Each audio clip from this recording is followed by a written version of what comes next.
Folks, James here, County Line Forge. Tonight we're going to make a little bit of chain. I'm going to make a lot of chain. You're just going to come along for a little bit of it because it takes a while to make some chain, no doubt. But I got some 3/8 stock right here, and I got a good amount of it. I don't recommend anything smaller than 3/8 stock because then your chain is going to be kind of weak.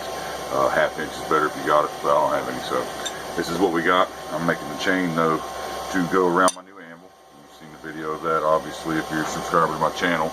So I have a lot of chain to make, and I'm going to show you a video on how I make my chain. Alright, first thing we want to do, guys, is round it up. We don't want to draw it out any since we were already starting with 3/8 stock.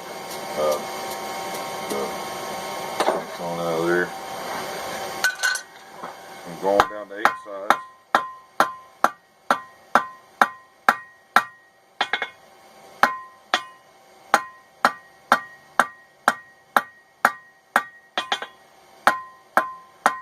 Okay, once you got it down to 8 sides,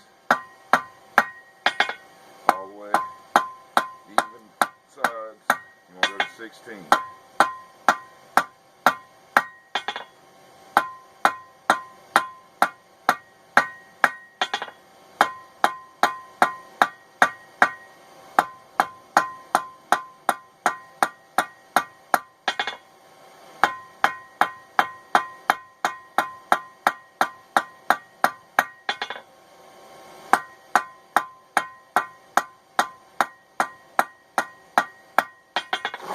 That's 6 inches. Right there. Bring this up to your cutoff hardy. Take your time, be patient, go around.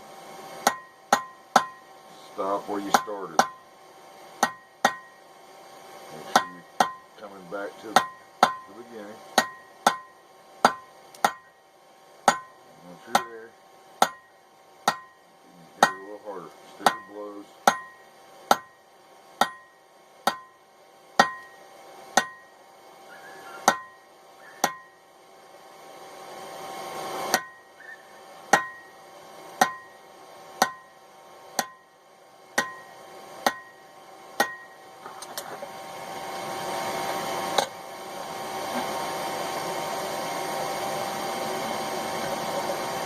There we go. I like to do that. I don't like hot steel flying around. So break it off if you can. Don't go until it shoots off across your forge. You got a 6-inch piece. Always remove your hardy tools before you do anything else after you get done. 6 inches. Now what I want to do is get this thing hot. We're going to bend it over. Alright? We're going to get it bent into a U shape. Halfway. Bend it into a U there. Okay. Now this is where it starts getting tricky unless you have tongs for chain link. It can be fun to hold these. I like to put mine right here on the table. Try and get it locked into my jaws. Hold on just a second. There we go. Okay, for those of you who don't know, this is the table. Give it a touch. Give it a little tap there. That'll close it up. Right there. You can judge if it's too long or not. You can flip it over. See how one side's longer than the other? Put that side against the table. Like so. Tap here. Okay? And take them down to where they're even. See what I'm doing? I'm making that using the lip on my table here up at my work face, bringing those to where they line up and are the same length. Okay, now it's just dress it up a little, clean them up to your likings. Okay, now we're going to get it hot. We're going to scarf our ends here. These two ends right here, we're going to scarf, and I'll show you how we do that. Let me get it hot. Ends. I put my thing right on this corner here.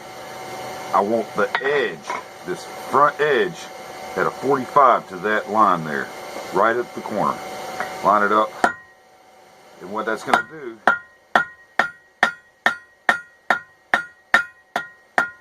is draw it out into a manner in which I can get a clean weld when I bring these together. So if I got this one like this, then I want to flip this over, go the opposite, do the same. Okay. Let's turn it out, scarf that in like that. Okay. See what we got there? Alternating scarves. That way when we bend these over and put them together, they'll go in and kind of lock together. It's kind of like ears, and it'll help clean that weld up. So next step is getting it bent into the link shape for welding. I'm going to take you over to the vise. Alright, I locked mine in with about, I'd say 3/4 of an inch, maybe an inch sticking up, just like that. Get it locked in there. Take this here, bend it that way. Now you don't want to go too far, you don't want a 90-degree bend there.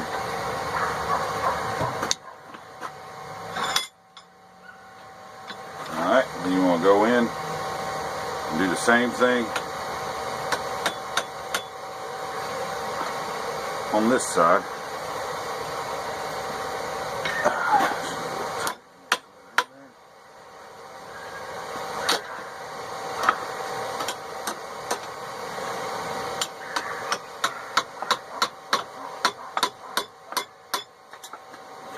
Lock that down. Just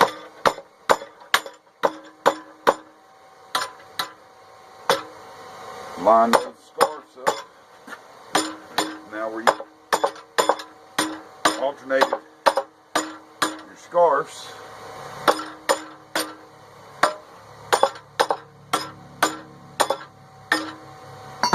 now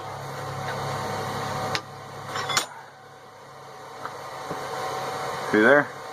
Scarves line up just like that. We're going to heat this up, get it fluxed. Then we'll put it in there and get ready to weld it. And take that flux, get it right in there. You don't need a lot. Coat all sides around that joint right there.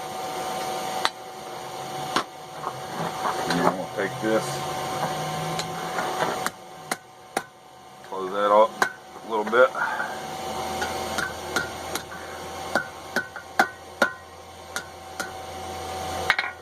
Just like so. Close it up. Get it in the fire and bring it up to welding temperature.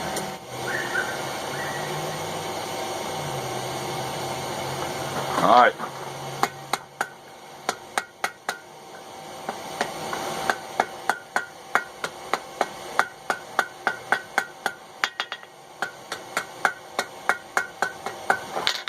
Brush it.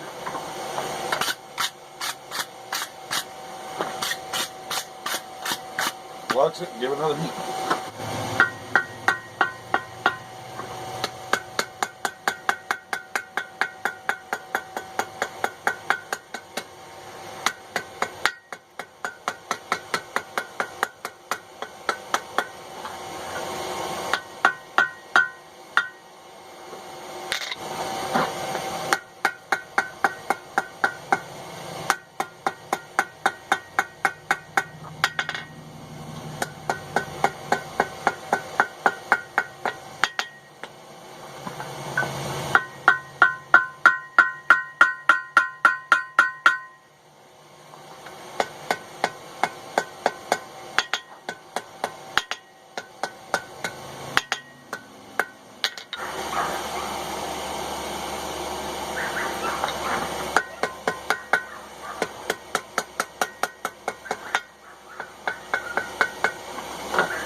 Good solid link. Alright. There we go. Welds are gone. Nice link. All right, set that to the side. We're gonna make one more and get it finished, and then start a third one and show you how we put two together. You're at the point now where you have two rings done. You want to attach them together. When you do your third ring, go all the way to the point where you bend it into place, but do not weld it. Don't weld it shut yet. What I'm going to do is I'm going to heat this up, and I'm going to use this Hardy tool, my cutoff Hardy, essentially, and we're going to spread that link apart so we can slip these two on here. That way I like to go ahead and put them on after I've forged the other ring, as opposed to putting them on and then trying to go to the vise and forge my bends. That way they're not getting in my way. So go ahead and go to the process, go through the process until you get to the point of welding. Stop, put it in the forge, heat it up, spread it apart on there, then slip them on there, bring it back together, then do your welding process. Put it right there.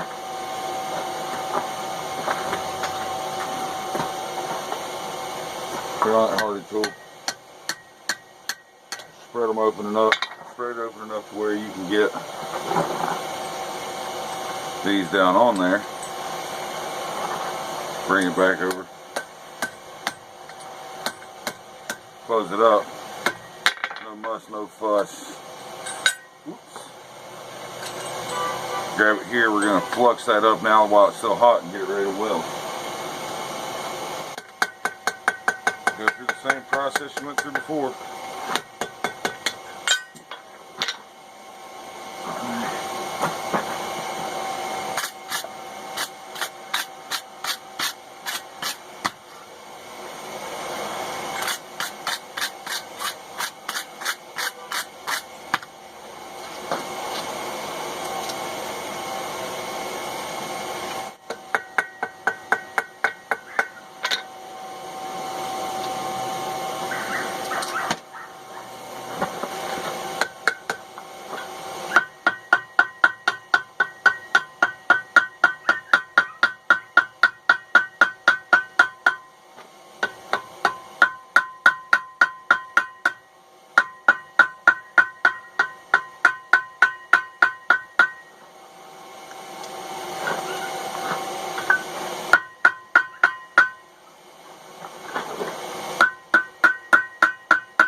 Alright, clean all these up real quick.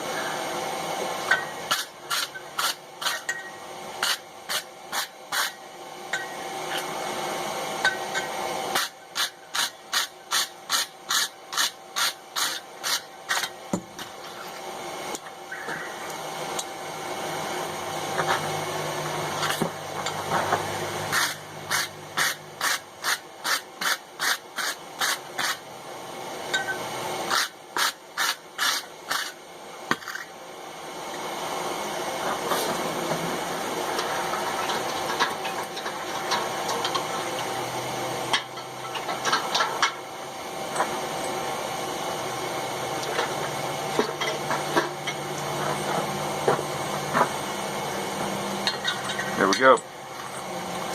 Chain. Perfect, usable chain. Okay. Depending on your forge welding capabilities, how sound your welds are, this chain works for about anything you can think of. Chain.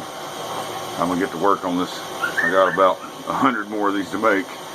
I want a chain long enough to go around this thing a few times and deaden the ring a little bit and do what I want it to do.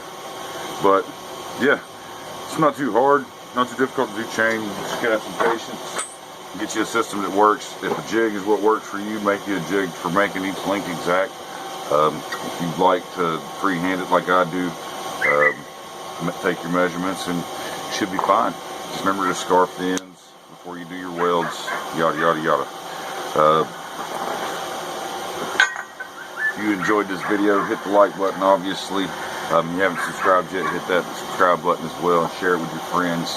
And thank you for watching, guys. We'll see you next time.